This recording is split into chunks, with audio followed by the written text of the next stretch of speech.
겠습니다. 창세기 50장 15절부터 26절 말씀까지 보시겠습니다. 구약성경 81쪽쯤 보시기 바랍니다.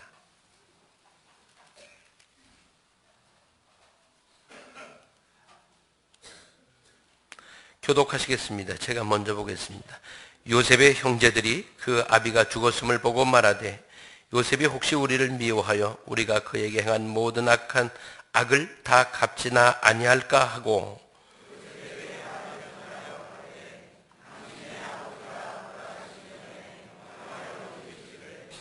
너희는 이같이 요셉에게 이르라. 네 형들이 내게 악을 행하였을지라도 이제 바라건대 그 허물과 죄를 용서하라 하셨다 하라 하셨나니 당신의 아버지의 하나님의 종들의 죄를 이제 용서하소서 하며 요셉이 그 말을 들을 때에 울었더라.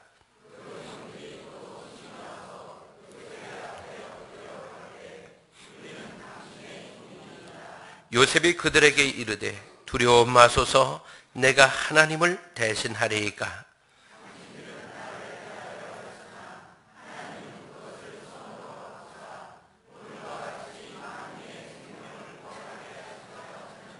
당신들은 두려워 마소서. 내가 당신들과 당신들의 자녀를 기르리이다 하고 그들을 간곡한 말로 위로하였더라.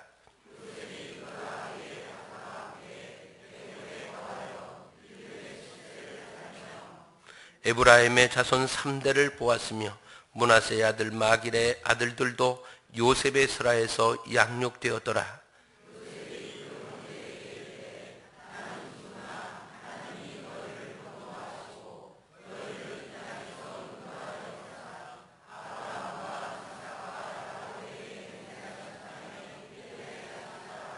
요셉이 또 이스라엘 자손에게 맹세시켜 이르기를 하나님이 정녕 너희를 권고하시리니 너희는 여기서 내 해골을 메고 올라가겠다 하라 하였더라.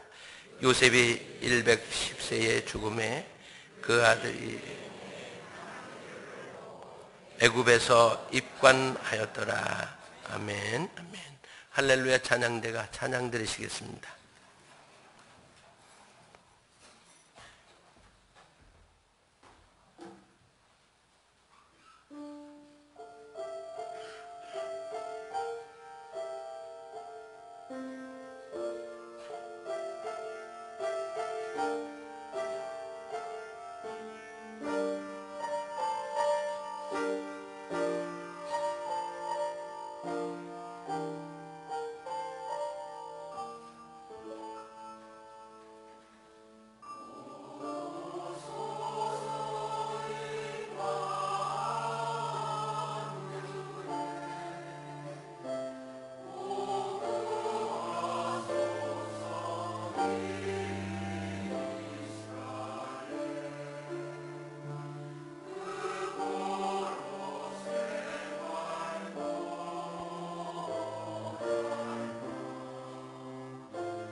아멘. 고맙습니다. 오늘 주님께서 인간의 몸을 입고 강림하시는 그 강림절을 기다리는 마음을 아주 찬송으로 잘 표현해 주셨습니다.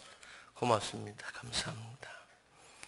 저는 지난 주일날 오후에 출발해서 금요일 저녁에 필리핀에서 돌아왔습니다. 그동안 해마다 한 번씩 가서 목회자들을 훈련시키는 프로그램을 진행해 왔는데 이번에는 특히 이 교회 집회까지 할 수 있었습니다. 그리고는 세미나에 왔던 목회자들이 현장에서 어떻게 목회를 하고 있고 어떻게 변화되었는지를 확인하기 위해서 교회들을 방문하고 그렇게 했습니다.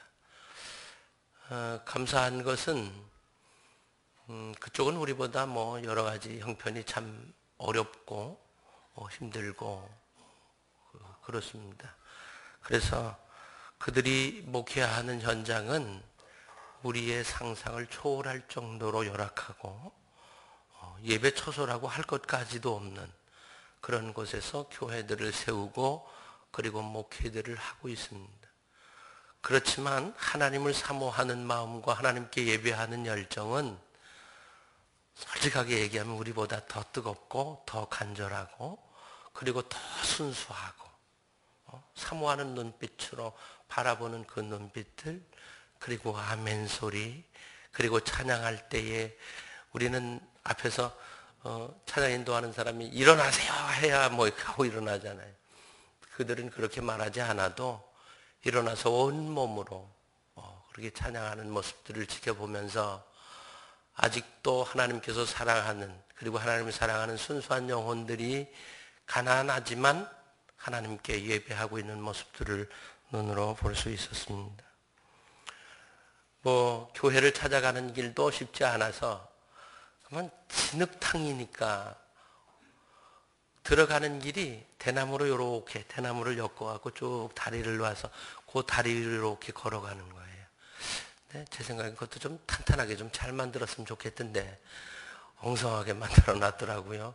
그분들은 그게 익숙해서 아마 잘 다니는데 저는 뭐 거기서 빠지고 빠져가지고 새로 빨아 신고 간 운동화가 글쎄 흙탕물에 그냥 진탕이 됐지 뭐예요. 그렇게 그런 곳에서 그들이 예배하면서도 얼마나 감사하고 감격해하고, 그리고 보잘것없는 한 끼 식사를 그들이 교회에서 함께 나누면서 그들은 그 식사를 얼마나 감격스러워하고 감동하고 그리고 서로 챙기고 이런 모습들, 그리고 또 그 자리에 오지 못한 환자들을 챙기는 여선교회 회원들, 이런 분들을 보면서 그리스도의 사랑이 가난한 사람들 속에 그대로 살아있구나 하는 것을 다시 한번 느낄 수 있었습니다. 그리고 세미나에 왔던 목회자들의 교회들을 이렇게 다는 방문할 수 없지만 이렇게 방문해 보면 거기에서 놀라운 간증들을 들을 수 있었습니다. 제가 세미나 인도할 때 와서 아주 정말 낙심한 상태에서 목회를 그만둘까? 근데 선교사님이 오래니까 차비도 주고 밥도 먹여주고 잠도 재워준다니까 한번 가보자 옆에서 권유해서 오셔서 말씀 듣고 기도받고 그리고 깨닫고 새 힘 얻고 돌아가서 다시 목회를 시작한 분들, 그런 분들을 만날 수 있었는데 오늘 이 말씀하고 좀 맞는 것 같아서 잠깐 소개를 하겠습니다. 한 분은 38살짜리 목사님인데 교회가 있는 게 아니고 조그만 이렇게 건물을 하나 얻어서 목회를 하다가 그만 여러 가지 어려움에 부딪혀서 목회를 그만두려고 할 때에 제가 인도하는 세미나에 와서 말씀 듣고 제가 한 번씩 다 기도해 드리거든요. 한 번씩 다 기도해 드리고 그리고 상담 다 하고 이렇게 하는데 그분이 돌아가서 내가 목회를 그만두더라도 정말 하나님께 이제까지 하지 않은 그런 기도 생활하고 그리고 그래도 하나님 응답 없으면 나 그만둬야겠다, 이렇게 결심을 하고 돌아가서 기도 생활을 시작했는데 그분의 간증을 들었어요. 그분을 만나서 그분의 이야기를 들었는데 정말 기도하는 끝에 놀라운 일들이 그에게 일어났다는 거예요. 그 이야기 소개하겠습니다. 지금 38살인데 2살 때 미국 아버지가 그냥 가버리고 말았대요. 전혀 연락이 끊어진 채 36년을 산 겁니다. 그런데 정말 이제 내가 마지막으로 하나님께 기도하고 하나님의 응답 없으면 나는 목회 그만둬야지. 이런 마음으로 하나님 이 교회를 살려달라고 기도하고 있는데 오늘 연락이 왔대요. 까맣게 잊었던, 있는지조차도 모르는 그 아버지로부터 전화가 오고 그 아버지가 직접 왔대요. 와서 이분에게 내가 너에게 평생 동안 씻을 수 없는 죄를 지었다. 너를 여기 버려두고 내가 가서 평생을 살아두고 이제 내가 생애를 마치기 전에 이건 아니다. 하나님께서 내가 기도하는데 너 그 아이를 찾아야 되지 않냐? 그리고 그 아이가 어떻게 사는지 봐야 하지 않냐? 그리고 넌 그 아이에게 평생 빚진 자잖아. 그 아이를 돕고 내게로 와야 되지 않냐? 이렇게 그 아버지에게 성령이 감동하신 거예요. 그래서 이 늙은 아버지가 아들을 찾아서 36년 만에 왔고 아들을 만난 거예요. 그래서 아들 앞에 용서를 구하고 이 아버지가 아버지 자격도 없지만 내 생의 마지막으로 너에게 내가 무엇을 해주면 내 마음이 풀리겠니? 이렇게 뭐. 그래서 이 아들이 아버지 보세요. 제가 지금 기도하고 있는 것은 이 교회, 이게 교회도 아닌 이 교회가 하나님의 교회로 바르게 세워지는 게 제 소원이에요. 그래서 제가 1년 동안 이걸 기도하고 있었습니다. 그러냐? 그래. 그러면 내가 교회를 하나 지어주마. 그래서 지금 땅을 샀대요, 땅을. 그 아버지가 땅을 사놓고 이제 건축을 시작해야 하는 단계에 와 있다고 그래요. 여러분, 하나님은 우리의 기도를 들으십니다. 그리고 오늘도 살아서 역사하고 계십니다. 그분 그러는 거예요. 전에 목회하고 힘들다, 괴롭다, 배고프다 그 생각만 하면서 목회했는데 이제 세미나를 통해서 하나님의 말씀을 듣고 하나님이 날 사랑하신다고 하는 것을 자기의 몸으로 체험하고 돌아가서 기도를 시작했는데 하나님 이렇게 상상도 할 수 없는 일들을 자기 앞에 벌려놓으셨다는 거예요. 그래서 자기가 어디 가도 하나님이 살아서 역사하고 계시다고 하는 것을 자신 있게 말할 수 있다고, 저에게 고맙다고, 하나님을 만나게 해주셔서 고맙다고. 목회를 하고 있었지만 난 하나님을 만난 적이 없었는데 하나님을 만나고 나서 이렇게 내 생애를 바꾸어 주실 줄은 기도하면서도 생각지 못했다는 거예요. 상상도 못한 일이 자기에게 일어났는데 이게 기적이 아니고 뭡니까? 그래서 그 교회가 하나님의 기적의 교회더라고요. 교회 이름이 그거예요. 하나님의 기적의 교회. 근데 교회 이름이 길어요. 그 사람들은 보니까 우리처럼 짧게 가나안 교회가 아니야. 하여튼 길어. 하나님께서 기적으로 역사하신 교회 이름을 그렇게 했더라고요.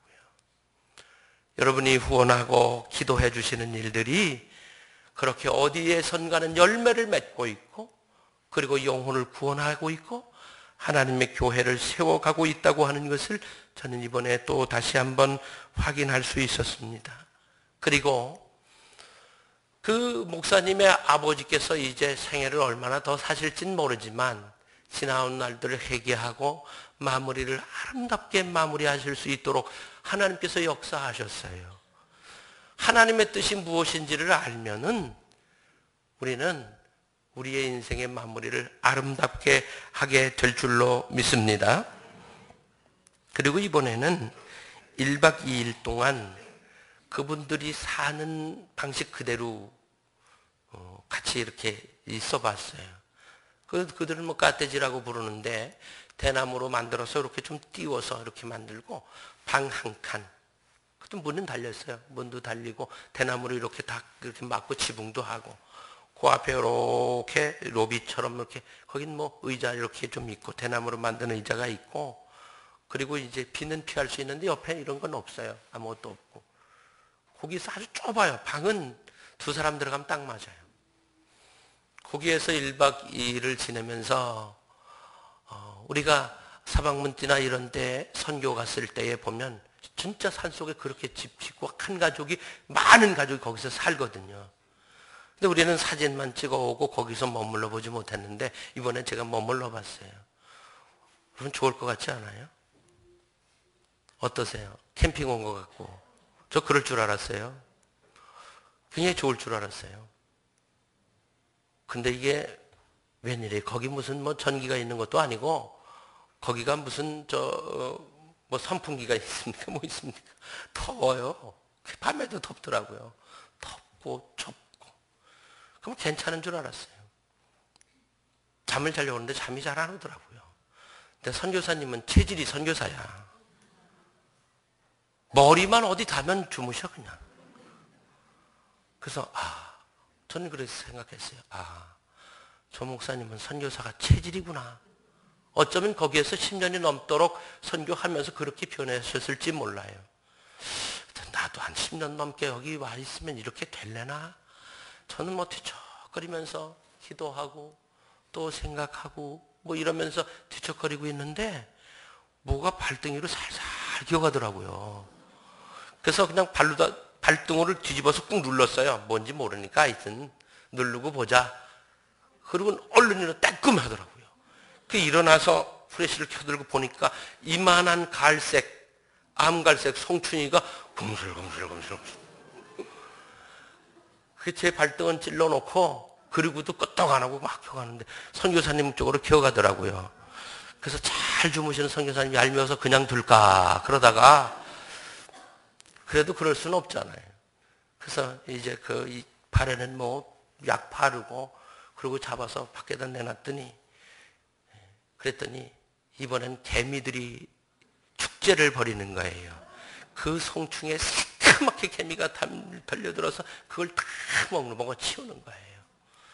그리고는 뭐 몰랐는데 보니까 그냥 밤이 되니까 온갖 벌레가 다 들어와가지고 거기서 잔치를, 저는 밤엔 모든 게 다 자는 줄 알았어요.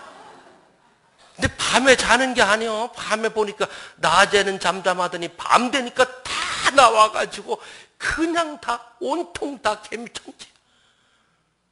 방이라는 데도 개미천지고 밖에 나와서 그 테이블 같은 거 이렇게 조그만 거 있는데 거기도 보니까 거기서 밥 먹은 자리라고 거기 개미가 송충이는 그만, 송충이 덩어리가 이만해졌어.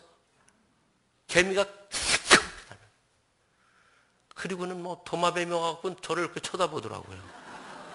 그래서 이렇게 미치니까 저를 이렇게 쳐다봐. 넌 어디서 살다 온 물건이냐? 우리가 맨날 보던 물건이 아닌데? 어? 저보고 그러는 것 같아요. 왜? 그래서 제가 그랬죠. 그걸 보면서 야, 나도 네가 먹고 싶어서 쳐다보는 거냐? 응? 거기서 살더라고요. 근데 제가 그랬어요. 이거 어떻게 좀 하면서 살아야 되는 거 아니에요? 내가 선교사님 보고 물어봤더니요. 그 대나무 밑에 숭숭 구멍 뚫린 대로 다 들어올 거 다 들어오는 거야. 뱀이 안 들어오니까 다행이지. 선교사님이 그래요. 여기 분들은 생명을 귀하게 여긴대요. 그래서 함부로 막 그냥 자기네 조금 괴롭힌다고 막 죽이고 이런 걸 안 한대. 그래서 더 그렇다는 거예요. 그냥 같이 산대요, 같이. 여름에 저기 주차장에다가 그 갓대집 몇 개 좀 질까 봐요. 그래서 좀 불평 많은 분들 좀 갖다가 거기다가 좀 며칠씩 좀 야영을 좀 시킬까 봐요. 모기 회식 잔치 하지. 예?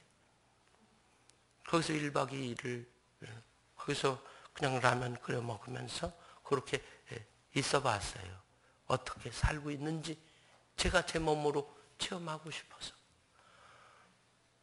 우리 연세 많으신 분들 옛날 시골에서 송충이들 한참 여름에 그럴 때 송충이 소리 칙칙한 소리 기억나세요?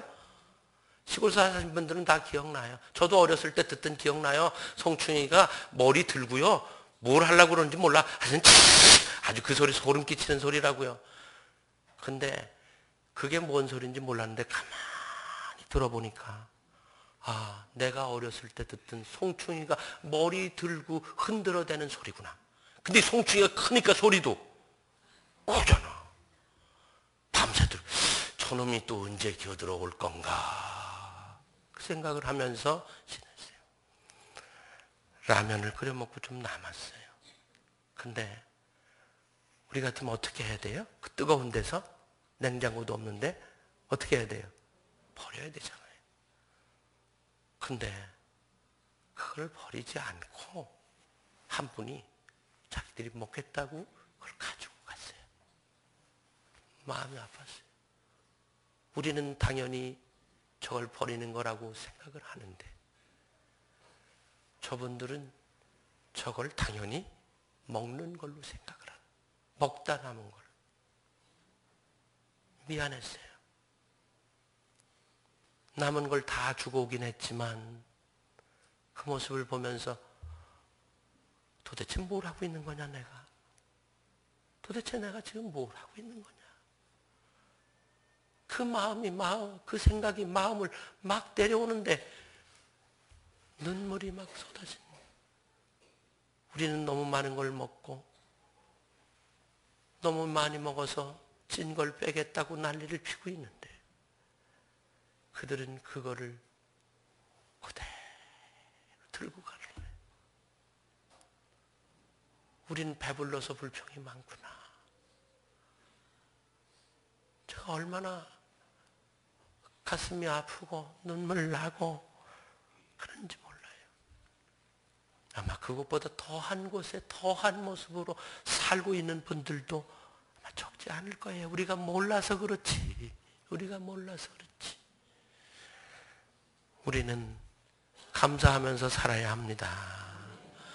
지금 좀 어려움이 있고 슬픔이 있고 고통이 있고 그래도 우리 모두는 거기 있는 사람들만 못한 사람 아무도 없어. 우린 그들보다 다 나아요. 나도 조금 나은 게 아니야. 우린 그들보다 엄청나게 나아요.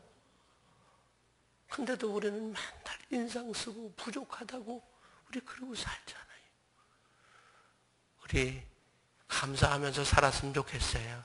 그러면서 저는 그 생각을 했어요. 배를 타고 돌아오면서 이런 생각했어요.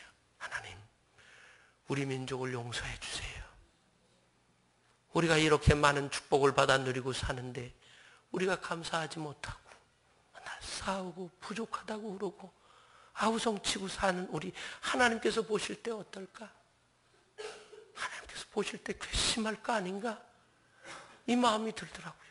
그래서 저 기도했어요. 하나님, 저를 비롯해서 우리 민족을 용서해 주세요. 그래도 우리 민족이 애쓰고 애는 쓰고 있잖아요. 애쓰는 사람들을 생각해서 이 민족을 용서해 주세요. 그리고 이 민족에게서 축복을 걷어가지 말아주세요. 우리가 힘났는 데까지 하나님께서 기뻐하실 일을 하면서 살게요. 정말 그 기도가 저절로 나오는 거예요. 여기 살 땐 저도 그런 기도 안 나오는데 돌아오는 길에 그 기도가 눈물과 함께 나와요. 만약에 하나님께서 거두시면 우리가 뭘 할 건가? 뭘 할 수 있을까? 우리는 이미 벌써 6.25라고 하는 엄청난 전쟁을 통해서 세계 5번째 안에 드는 가난한 나라였었다고요. 그러니 민족이 이렇게 큰 축복을 받아 누리게 된 것, 우리들의 수고만으로 이루어진 게 아니에요. 하나님께서 축복하셨기 때문에 되어진 일이잖아요. 그 풀밭을 그냥 빠져서 칙컥칙컥 빠져서 교회로 예배하러 오는 어린아이들, 신발도 신지 않은 채 달려온 사람들, 이 사람들이 하나님은 그 젖은 발로 힘껏 찬양하는 모습을 보는데 얼마나 부끄러운 마음이 들었나 몰라요. 이제 우리는 정말 감사하면서 살아야 한다. 하나님 주신 것 가지고 우리만 누리겠다고 하면 하나님 어느 날 갑자기 모든 것을 걷어가실 수도 있겠구나. 안 되겠다. 그런 마음이 제 마음으로 가득 채워 들어왔어요. 여러분, 주신 것 가지고 꼭 감사하면서 사실 수 있게 되기를 바랍니다. 드리고 싶은 말씀 많지만 이 이야기는 여기까지만 드리려고 그래요. 여러분, 끝이 아름다운 사람들이 되시기를 바랍니다. 같이 옆에 분들에게 좀 말씀을 나누시죠. 우리 끝이 아름다운 사람이 됩시다. 아멘. 끝이 좋아야죠. 끝이 좋아야 합니다. 하나님이 함께 하시는 곳은 끝이 아름답습니다. 끝이 풍성해져요. 가나 혼인잔치에 주님 가셨잖아요. 시작 잘했거든요. 근데 문제 생겼어요. 포도주 떨어졌잖아요. 잔치가 엉망되게 생겼거든요. 근데 주님 오셨어요. 어떻게 변했어요? 오히려 처음 시작할 때보다 더 좋은 포도주를 내면서 잔치는 아주 복 있는 잔치로 변했어요. 여러분, 주님이 함께 하시는 곳에는 이런 끝이 아름다워지는 축복과 역사가 있게 된다는 사실을 믿게 되시기를 바랍니다. 요셉, 생애가 참 아름다워요. 처음에 시작은 잘했어요. 사랑받았거든요. 근데 그만 어땠어요? 고난이 시작됐어요. 형들로부터 버림받고 죽임당할 위기 극복하고 노예로 팔려가서 노예 생활하고 또 모함당하고 감옥 가고. 여러분 저를 따라서 해보세요. 요셉은 전과자입니다. 요셉 전과자예요. 그런데 전과자인 요셉이 어떻게 돼요? 애굽의 총리가 되잖아요. 하나님이 쓰시면 우리의 과거는 문제가 안 됩니다. 우리의 과거 방황했을지라도 우리가 깨닫지 못할 때에 조금 우리의 삶이 좀 엉클어져 있었을지라도 하나님 그건 문제 삼지 않으세요.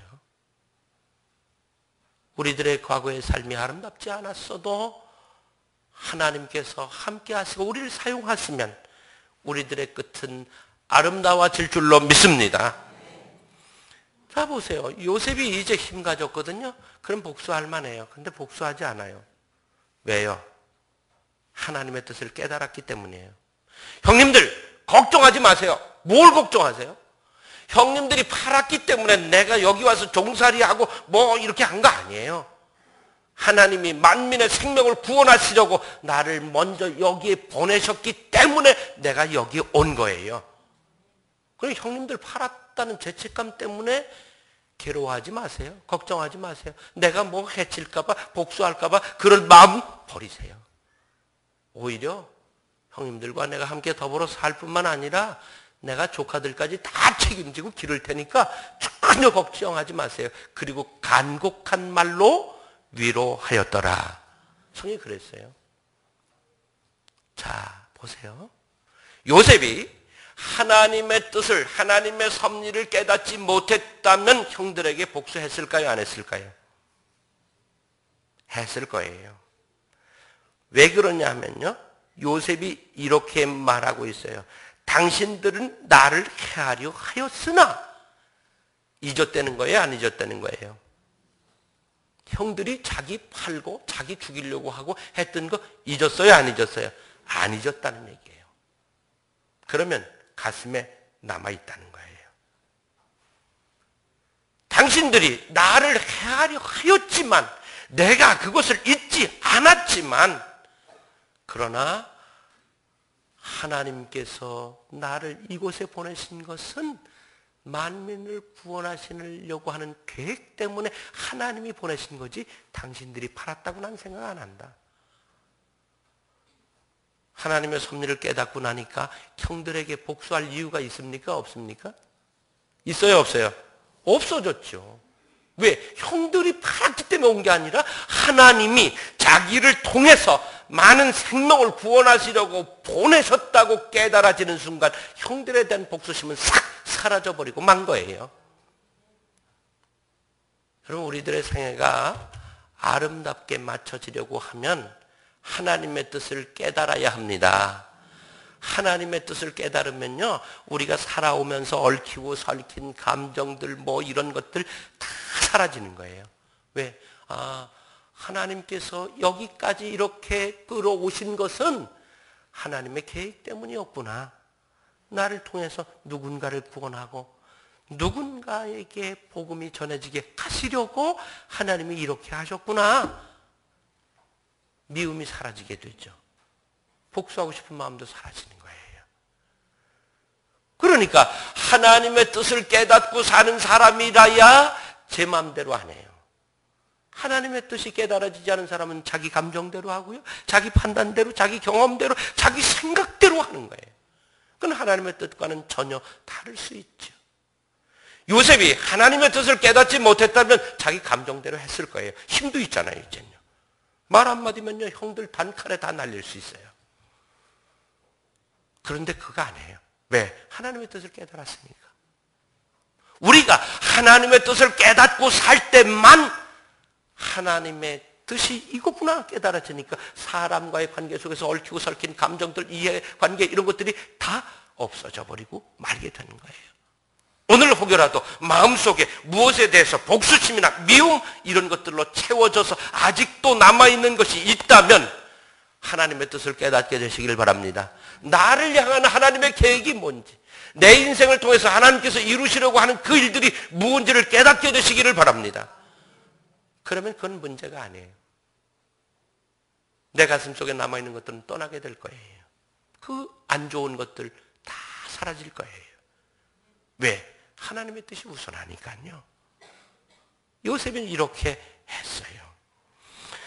요셉의 생애가 왜 아름다운가 한번 짤막하게 말씀드릴게요. 형들을 다 용서했어요.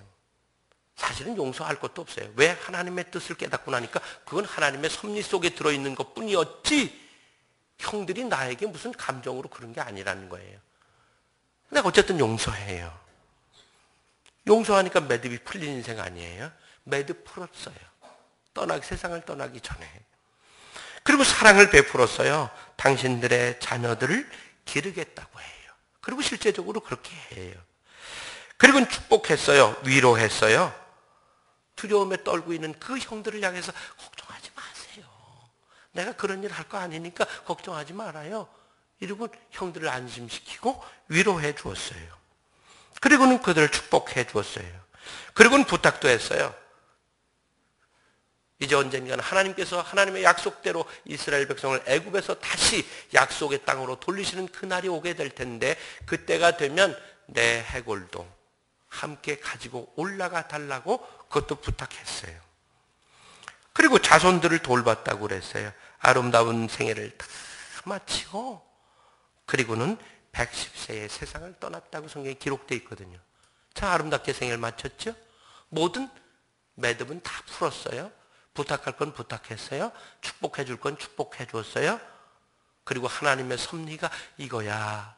다시 되돌려 줄 거야. 라고 이것까지 알려주고 생애를 마쳤어요. 아름답게 마쳤어요. 여러분, 끝을 아름답게 맺게 되시기를 바랍니다. 주님 중심에 모시고 사는 사람들은 주님이 반드시 그 생애를 아름답게 마무리 짓도록 하실 줄로 믿습니다. 꼭 주님 모시고 사시기를 바랍니다. 그리고 주님의 섭리, 주님의 계획 뜻을 나를 향한 그것들을 깨닫고 사시기를 바랍니다. 그러면 우리들의 생애는 아름다운 생애로 마무리되게 하실 줄로 믿습니다. 우리 연세 많으신 어르신들 110세까지만 사시라고 그러면 서운하실래나요? 110세가 멀지 않으신 분들에게는 서운하실지도 몰라요. 요셉은요 110세까지 아주 깔끔하게 정말 아주 아름답게 그리고 본이 되게 그렇게 딱 마치고 하나님께로 가셨어요. 그것처럼 이제 우리의 모든 생애 가운데 역사하시는 하나님의 섭리를 따라서 살아서 정말 아름다운 삶을 살고 하나님 앞에 이르시게 되기를 바랍니다. 생애를 마치기 전에 성령의 감동과 역사로 36년 만에 아들을 찾 찾아와서 용서를 구하고 그리고 그에게 필요한 것을 돕는 그 아버지처럼 우리들의 생애가 이제 굴곡 속에 살아왔다고 할지라도 아름답게 마무리되어야 합니다.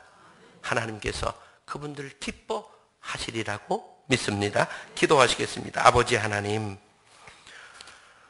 오늘 저희들이 대강절 첫 번째 주일에 성전에 와서 예배할 수 있어서 감사하고 또 우리같이 보잘것없는 사람들 속에 늘 임재하셔서 임마누엘 하심으로 우리를 인도해 가시니 감사합니다.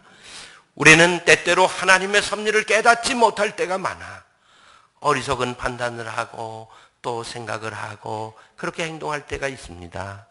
주님, 이제 나를 향한 하나님의 섭리를 깨닫게 하여 주시고 내 생애 속에 녹아있는 하나님의 그 계획들 깨달아 알아서 내 마음대로 내 생각대로 판단하고 사는 생애가 아니라 하나님이 기뻐하시는 생애를 사는 저희들이 되게 하여 주시옵소서. 저 열악한 환경 속에서 하나님을 의지하고 믿고 예배하고 소망을 가지고 사는 이들과 그리고 또 교회를 섬기고 교회를 세우고 복음을 전하며 치열한 삶을 살고 있는 주의 종들에게 하나님 역사해 주셔서 계속해서 간증할 거리들이 있게 하시기를 원합니다. 아버지 하나님, 우리에게 베푸신 이 놀라우신 축복과 은총을 감사하게 하시고 겸손함으로 사는 이 백성이 되어 모든 것을 끝까지 잘 마무리하는 저희들 되게 하여 주시옵소서. 그래서 잘했다 칭찬받는 저희들 되게 해 주시옵소서. 예수님의 이름으로 기도드리옵나이다. 아멘. 찬송하시